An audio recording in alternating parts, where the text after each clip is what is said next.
Les vraies voix Sud Radio avec Philippe Bilger, Philippe David et Tom Conan. 3 vraies voix du jour qui ne sont absolument pas coincées. A priori, certains parents d'élèves ou certains enseignants semblent l'être après la censure lors d'un spectacle devant des écoles d'une chanson de Pierre Perret. C'est la question du jour. Les Français sont-ils de plus en plus coincés?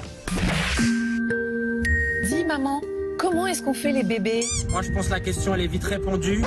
Quand un petit spermatozoïde entre dans le vagin, qui rencontre l'ovule et il lui dit salut frangin. Si, j'ai compris. C'est pas simple, mais j'ai compris. On pourrait, ce me semble, faire des petites choses ensemble. L'autre lui dit d'accord, ça me va, et il danse la java. Si je peux me permettre, moi personnellement, je trouve que t'es trop coincé. Comment papa fait un petit frère à maman, c'est à l'école qu'on nous l'a. Vous avez reconnu la voix de Pierre Perret, les extraits de cette chanson par laquelle le scandale est arrivé dans un spectacle musical pour écoliers. Ça s'est passé à Sarcelles lundi dernier. Bonjour à vous Pierre Perret. Salut à tous. Bienvenue sur Sud Radio. Je disais la chanson par laquelle le scandale est arrivé. Nous sommes avec l'homme par lequel le scandale est arrivé. Vous êtes le bienvenu sur Sud Radio. Le scandale, c'est beaucoup dire. Oui, quand même. Cette chanson était entonnée, interprétée par une troupe de comédiens dans un spectacle musical pour écoliers devant des élèves de CE1. Ça a choqué certains parents d'élèves qui se sont plaints, pas tous d'ailleurs, faut le préciser, certains heureusement enseignants. qu'il y en a qui ont de l'humour quand même. Voilà. Est-ce que vous compreniez que certains de ces parents d'élèves et de ces enseignants aient été choqués? Bon, alors, les parents d'élèves, non. Les enseignants, je le déplore pour eux. Mais la vraie question, c'est de savoir déjà à quelle sorte d'enfants ils ont fait écouter cette chanson. Parce que je me suis laissé dire que c'est des enfants de 5 ou 6 ans. De 7 ou 8 ans, c'était une classe de CE1. Exactement. Bon, ils ne peuvent pas comprendre ce que je raconte là, parce que c'est... à mon avis, c'est une fourchette au moins 9 à 12 ans. Et encore...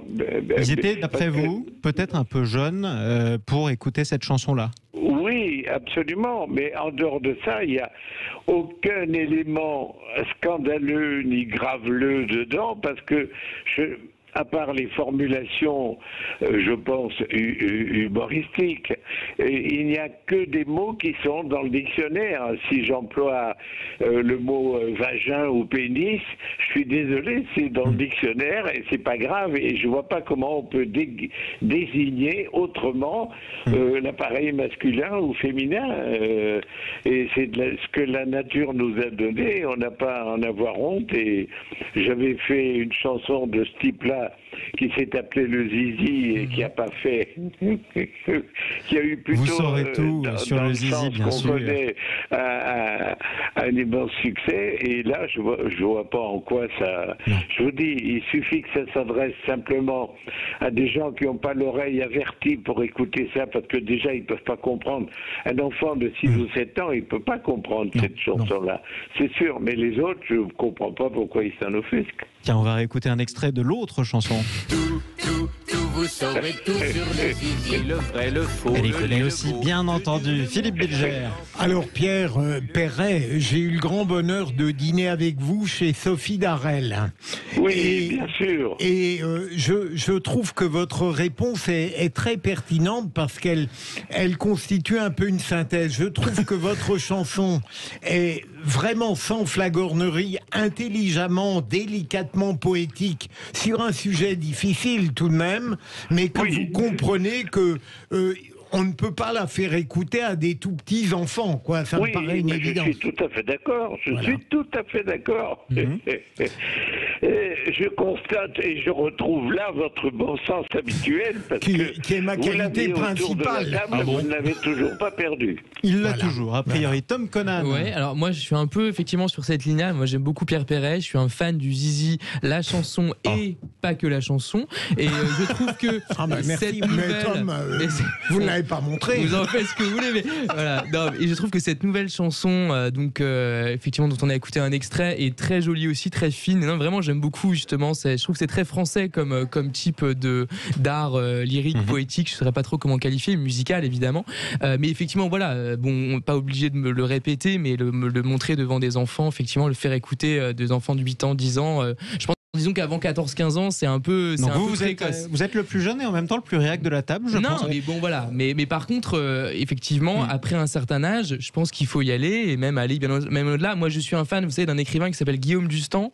Les livres sont disponibles pour qui veut les acheter sur n'importe quel type de site. Pierre Perret est très élégant à côté de lui. Ce que fait Pierre. Voilà, et ça va beaucoup plus loin. Donc non, moi, je suis pas du tout prude. Mais attention effectivement pour les oreilles un peu trop chastes avant un certain âge. Donc peut-être en tout cas, et parlons vrai d'ailleurs, nous sommes sur Sud Radio, Pierre Perret. Après tout, les quelques parents qui ont assisté à ce spectacle ou dont les enfants ont assisté à ce spectacle et les quelques enseignants sont peut-être tout simplement d'accord avec vous. C'est-à-dire que leur argument c'était de dire des CE1, c'est peut-être un tout petit peu trop jeune de leur faire écouter cette chanson-là. C'est la seule question, voilà. Parce que le reste, j'ai entendu en passant tout à l'heure une nouvelle chanson. C'est pas une nouvelle chanson, elle est sortie un an après le Zizi. D'accord, pardon. C'est exactement la même année que j'ai écrit ces deux chansons et finalement c'était en balance parce que je voulais absolument faire une chanson sur l'éducation sexuelle à l'école et j'en avais laissé une de côté. Bon, au hasard, c'est le Zizi qui est sorti en premier et qui a fait le malheur qu'on sait parce que bon, tout le monde la chante encore dans les salles. Et je n'ai sorti l'autre qu'après. Donc, c'est pas une nouvelle chanson du tout, mais elle était plus scientifique entre guillemets. Parce que je vous dis, il n'y a que des mots qui sont dans le Larousse pour désigner la chose. Elle était très pédagogique. Je vois pas en quoi on peut avoir honte d'une chose pareille. Très pédagogique. 0826 300 300. Hervé nous appelle d'Antony. Oui. Bonsoir à vous, mon cher Hervé. Bonsoir, oui, j'écoute. C'est très intéressant, très amusant aussi, comme toujours. Ouais. Non, mais moi, si vous voulez, il faut peut-être replacer dans le contexte cette chanson, parce qu'elle est sortie en 1976, Papa-Maman. En fait, c'est simplement 8 ans après 68, et donc on est en pleine période de libération sexuelle. Et actuellement, je crois qu'on est dans une période de régression puritaine qui nous vient notamment des États-Unis, très ultra réactionnaire, avec une partie des communautés nouvelles arrivées en France, pour ne pas citer l'islam. Alors, je ne sais pas si c'est aussi simple d'ailleurs, mais donc moi, je voudrais savoir qui véritablement s'est plaint. D'après ce que j'ai lu, il y avait 2 personnes qui s'étaient plaintes. D'autre part, j'ai pas d'éléments particuliers. Alors, j'ai lu dans le journal aussi, il n'y a que 2 personnes, deux parents qui sont plaints.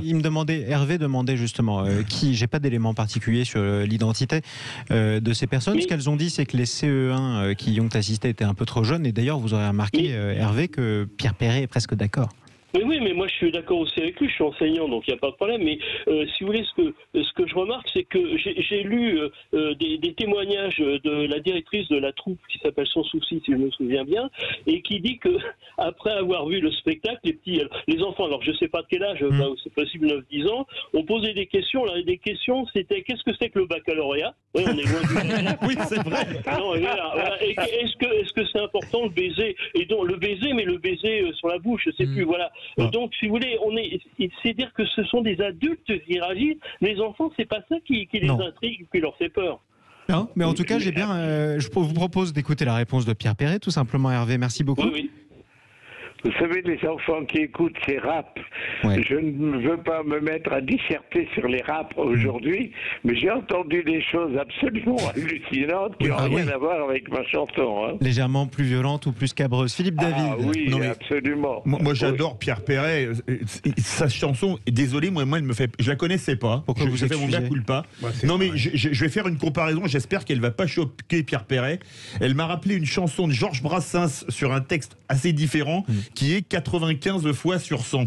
Oui. Vous connaissez. Elle est très bonne. La femme. C'est ce que vous faites tout le temps. Oui, bien sûr. Mais il disait les choses, il disait les mots en français. Voilà, absolument. J'ai essayé toute ma vie de le faire, c'est tout. Mais justement, Pierre Perret, est-ce qu'aujourd'hui, on parlait, Eric parlait des années 70-76, des films comme, je sais pas, Préparez vos mouchoirs ou Les Valseuses, qui étaient quand même hyper transgressifs, ou des chansons comme Le Zizi, ou comme Papa et Maman, ou 95 fois sur 100, mais je crois que c'est les années 60, 95 fois sur 100. Est-ce que vous croyez qu'aujourd'hui, on pourrait encore le faire dans le monde pudibond? Et là, Eric avait raison sur ce qui vient des États-Unis, dans lequel malheureusement non. Et je trouve que on est en train de se rétrécir, et le citron et quoi d'autre? Une espèce de pseudo-morale abominable. Je suis navré de ce que j'entends tous les jours au fil des jours dans toutes ces diminutions de droits qu'on a. Ça se rétrécit comme une peau de chagrin et ça me navre. On devient un peu plus coin. Donc quand je vous pose, si je la pose à vous-même, mon cher Pierre Perret, les Français sont-ils de plus en plus coincés? Vous auriez tendance à voter oui. Ah oui. On le déplore. Ah oui, 10 fois oui, malheureusement. Mais faut pas mettre tous les Français dans le même sac. J'en connais qui ont de l'humour. Bien sûr. Et d'autres qui sont pas coincés du tout. Tom Conan, justement. Non, mais ce que je veux dire, c'est que justement la morale, moi je suis pour la transgression de beaucoup de barrières, y compris des normes morales, etc. À condition que ça soit consenti, que ça n'insulte personne, etc. Bon, c'est quand même des conditions, mais qui ne sont pas impossibles à réunir non plus. Mais en fait, ce que je veux dire, c'est qu'il y a toujours des intérêts contradictoires dans une morale. En fait, même l'absence de morale, c'est toujours une morale. Vous lisez Nietzsche, vous lisez Sade, il y a quand même une morale, même si elle est transgressive, etc.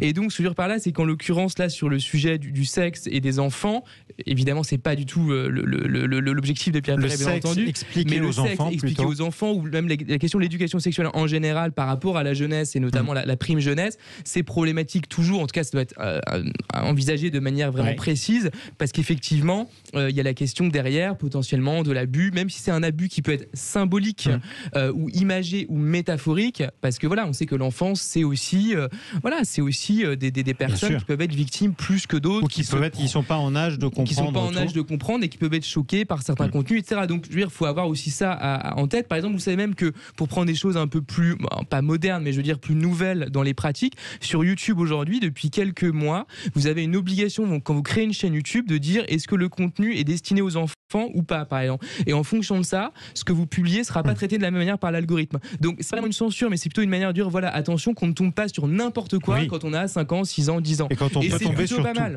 Philippe Bilger? Non, j'allais dire que Pierre Perret a remarqué que nous avions dans les vraies voix un véritable intellectuel. Tom Conan.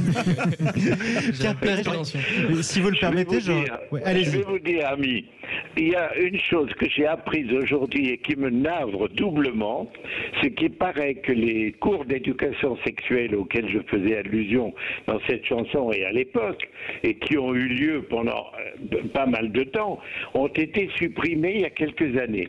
Et je trouve ça vraiment déplorable. Parce que pourquoi?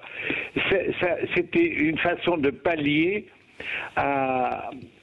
finalement à la façon de se dérober des parents, parce qu'ils mettent la poussière sous le tapis, ils veulent pas expliquer ça à leurs gosses. Souvent, certains n'ont même pas le talent ni la culture suffisante, les mots pour le dire. Et quand on trouve quelqu'un qui a les mots pour le dire, à mon avis, il serait bon de l'écouter. Ils ont été remplacés malheureusement par des travaux pratiques trop précoces. Par des travaux pratiques trop précoces, dites-vous. Qu'est-ce que vous appelez des travaux pratiques? Je pense qu'en effet, on va pas vous faire un dessin. Pierre a raison, une éducation sexuelle vaut bien mieux qu'une sorte de libération désordonnée à des âges induits. Moi, j'aurais une question à poser. Exactement, ça serait beaucoup plus pernicieux de laisser les enfants, justement, comme ça, comment on fait, comment papa fait avec maman. Ah ben oui, nous on peut pas te le dire. Voilà. On ne dit plus. Et à l'école, on l'enseigne plus. J'aurais une question à vous poser. Navrant, voilà. Vous le trouvez navrant? J'aurais une question à vous poser, Pierre Perret. Comment on explique ce paradoxe où on a tendance à dire, vous le disiez tout à l'heure, on est dans une époque de plus en plus coincée, où on ne se permet de dire moins de choses, de faire moins de choses, et en même temps on est dans une époque où, pourquoi pas, des enfants malheureusement peuvent avoir accès soit à des chansons beaucoup plus violentes, plus récentes, vous parliez de certains titres de rap de l'autre jour, et en même temps tomber sur tout et n'importe quoi sur Internet, ça peut arriver aussi, l'accès à la pornographie qui est devenu un problème. Comment on explique qu'on soit de plus en plus coincé d'un côté, qu'en même temps on puisse de plus en plus transgresser de l'autre? Eh bien, ça m'échappe. Justement, les transgressions sont pas dans le bon sens, à mon avis, du tout. Et je trouve ça, on s'est trompé de cible là dans tous les interdits d'aujourd'hui. Et je trouve que ça ressemble à l'administration qu'on a depuis. Ça s'accentue d'une façon dramatique. Et je trouve que dans l'autre sens, dans la morale, eh ben, ça suit l'administration. Et c'est pas un cadeau, hein, croyez-moi. C'est pas un cadeau. Philippe Bilger. Mais je crois, Pierre Perret, derrière tout cela, il y a la tragique pauvreté du langage d'aujourd'hui. Je crois qu'on ne comprend plus la véritable poésie sur des sujets même délicats. Mais on ne comprend plus ça. Philippe David. Il y avait une chanson qui avait fait scandale à l'époque, mais qui parlait d'abricots, etc. Je ne sais plus qui la chantait dans les années 50. Aujourd'hui, elle ferait mais scandale. J'ai oublié quelle chanteuse l'a chanté, mais c'était une chanson qui était vraiment 10 fois plus explicite que celle de Pierre Perret. Elle était.